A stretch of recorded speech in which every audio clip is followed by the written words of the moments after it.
The excitement I felt flow through my body when EA announced they were making a new installment in the Skate franchise was next to none. Nothing in the world comes close to a skate game. Obviously, there are a plentiful amount of skateboarding games that all scratch a certain itch, but those that have played Skate knows there is just nothing that feels like it. You've obviously read the title, so all of you know where this video is inevitably going, and to be honest, this is probably the hardest video I've ever written. Not because I was struggling with writer's block, which I do often, but it's just been very emotional. I've never had to say goodbye to a series I loved before. You may be saying, well, why are you saying bye when the game is still up and running? As someone who's been following this project since its inception, the writing is kinda on the wall. They've gone back on promises, don't listen to the community, and a slew of in-game issues that we'll get to when I talk about the game proper. However, before I get all depressed and angry, I want to just reminisce on Skate 3, which was a massive part of my childhood. I discovered Skate 3 through a small channel called Jacksepticeye, and those videos became a part of my morning routine. I would wake up, do what I needed to do, and then watch a video before heading to school, and I tend to look back fondly on those days just because I remember being very happy then. Not that I'm not happy now, but I guess it was just a different kind of happiness. I don't know how to explain it. I got to talking to one of my friends about Skate 3, and they mentioned they had it. Yeah, it didn't take much convincing for me to hang out after school that day, and the next, and the next, and the next, and the day after that, and the next day. I was having a genuine blast, even though I wasn't quote-unquote good at the game, just dicking around in the Hall of Meat, breaking every bone imaginable, or grabbing the back of cars and just seeing where it took me. Almost like none of my memories are actually doing lines or anything, because I'm like 99% sure younger me just couldn't comprehend the control scheme. Regardless though, Skate 3 is some of my fondest memories in gaming, even if a lot of it wasn't me actually playing the game. But that time in my life is just something I want to go back to. However, that never happened, and Skate as a franchise was dormant. There was never any plans from EA to make a new one, or even just put a collection of the 3 games on modern consoles. But then the gods shined upon us and blessed us with the news that Full Circle would start making a new Skate game, and that's all the information we had for a while. Eventually we'd start getting updates on the game, which they were very transparent with how things were going by showing early looks of the game. They also decided to include the community early on with the Skate Insider program where people could sign up to playtest the game. On the surface, these were good steps to earn the community's trust, but well, you'll see how that goes, but let's just get into the game, shall we?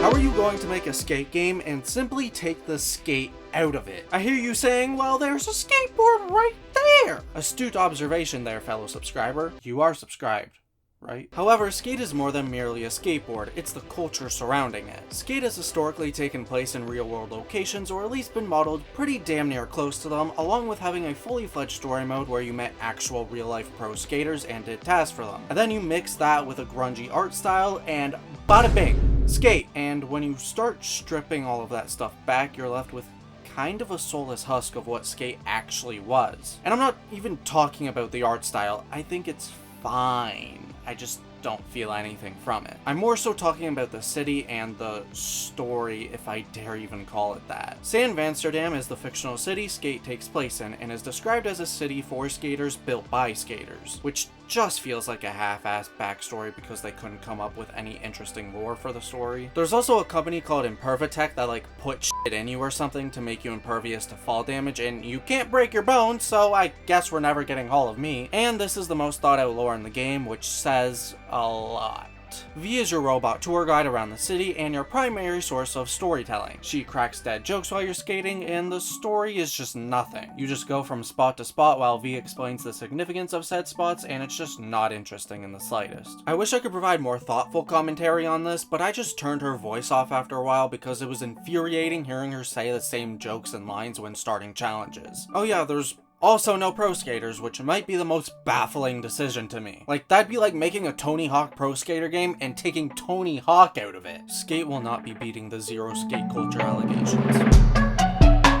As I showed beforehand leading up to the release, the devs were quite transparent about their plans for the game, and they were making all the right decisions, and the roadmap right before early access launch was swell. Some things definitely should have been at launch, but it's live service, so naturally they had to hold back things for a constant stream of content. Alas, early access arrived, and I was having a blast the first couple of weeks, honestly. And then the cracks started showing. One of, if not the first update they dropped for the game, reduced the amount of rip chips, the in-game currency you use to purchase loot boxes, you get to a minuscule amount because of a bug that made the amounts too high. I'm not ignorant to the way games are made, and I sure as hell know how easy it is for bugs to slip through the cracks until it's in the hands of thousands of players, but come on! You're telling me that in all of the playtests in the months before release where the amount stayed the same, you only managed to catch that the number was higher than it should have been once the game was in the public's hands? I smell something fishy going on. Like, it's not unlikely that it was a genuine bug from something completely unrelated that made the amount higher, but there was no explanation of what said bug was, so to me and many others it just seems like they were trying to squeeze some extra playtime from new players. As months went on, those cracks became full-on lies. The lead up to Season 3 was quite frankly embarrassing. One of the things on the roadmap for Beyond was community skate parks, which were a massive thing in Skate 3 and definitely would have breathed new life into this game. Basically, you got a bunch of in-game assets that you could mix and match in an empty space and create a skate park of your own or something entirely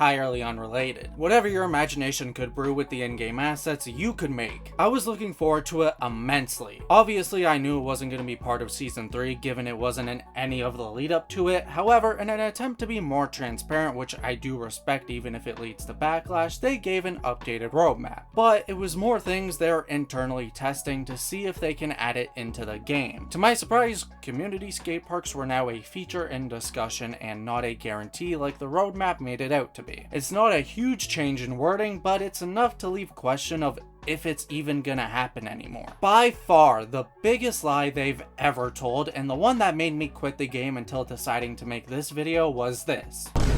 This right here was one of their big selling points during development, and old naive me was pretty ecstatic at that information. Cut to less than 6 months after early access launch, right before Season 3 was beginning, and they announced the Isle of Grom, which is a slightly modified version of the tutorial island since people were asking for a way to revisit it, and a nasty sucker punch to the face, cause guess what, Chuckle Nuts? You gotta pay up $10 if you want to see your visit the Isle of Grom. There is an option to visit for free by using rip chips, but it's $500 for a 24-hour pass, and I'm like 90% sure doing all of the dailies across the map doesn't even give you 500 rip chips. At no point can you ever fully have the Isle of Grom either. You pay the $10 and it gets ripped away from you once the season is over and you gotta fork up another tenner. And that's ridiculous for a repackaged place that had hardly any new stuff added to it. What's even more crazy to me is how are you adding a new map when you haven't even given Brick Switch, that has been in the game since launch and been fully explorable, challenges yet? At this point, I think they're waiting till 1.0 for Brick Switch. Would be insane if that's the case.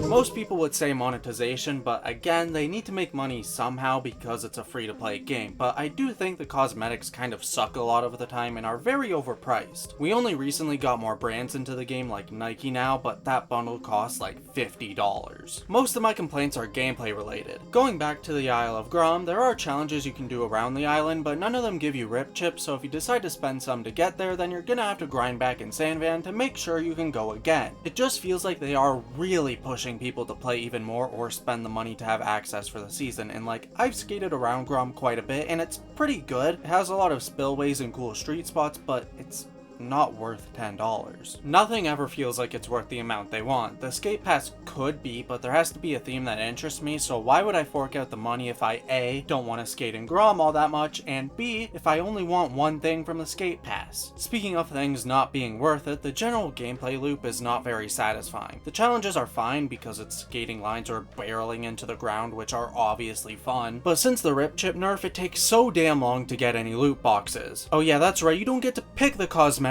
you want from the box. It's random and they cost hundreds of rip chips, and you may have enough to get one pull after clearing the entire map. For people who played the game in the first 2 weeks, it's not so bad because we got a lot, but for new players, it's such a grind. There is now dailies and weeklies, but most new players probably dropped the game before they were added, and most people that are playing the game already have everything they want. Like, they're handy to get more ticks for the skate pass and rip chips to visit Isle of Grom, but other than that, they're kind of useless. The daily challenges, while I get is basically unavoidable in a game like this, there is no freedom in the way it's done. You have to do this exact line and follow the linear path with no deviation. For the first while it was fine since there was a lot and they rotated daily, but there's so little in the rotation that every other day you'd get the challenges you did the day prior or 2 days prior. And because there's a minuscule amount of freedom, you start to go crazy a bit doing the same thing over and over again, expecting a different result. Now this could all be solved if the world was interesting to skate in on its own, right?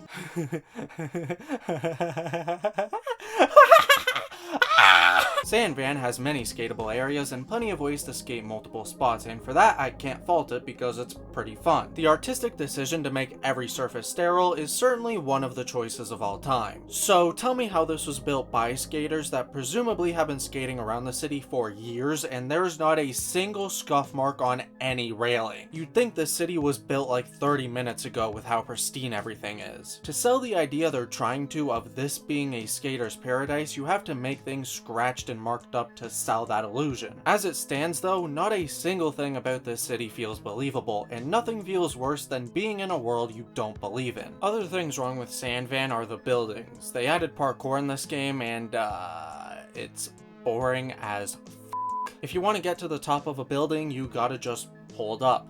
Very riveting gameplay. You do unlock fast travel points as you level up, which does alleviate some pain, but you still have to climb up to them to activate them. If it was proper parkour where you had to vault over stuff and jump between bars, that would be a lot better since that's actually engaging. But no, most of the time you just hold up. Man, I really did everything I can to force myself to like skate because deep down I want to. I want to be able to recommend people a new skate game and play it with friends, but I just can't, and that hurts. It's a shame my compliments for the game is an incredibly short list. I do think having real players fill the map is really cool, but not worth the trade of it being always online. This is also the best feeling and looking skate game animation-wise. Everything looks so fluid and feels so responsive. You know, I didn't give off this impression ever during the video, but I do hope Skate can find its legs. Who knows, maybe they're gonna have an insane 1.0 blowout. It seems unlikely, but I won't rule it out. If that happens, that would be awesome, and if it doesn't, then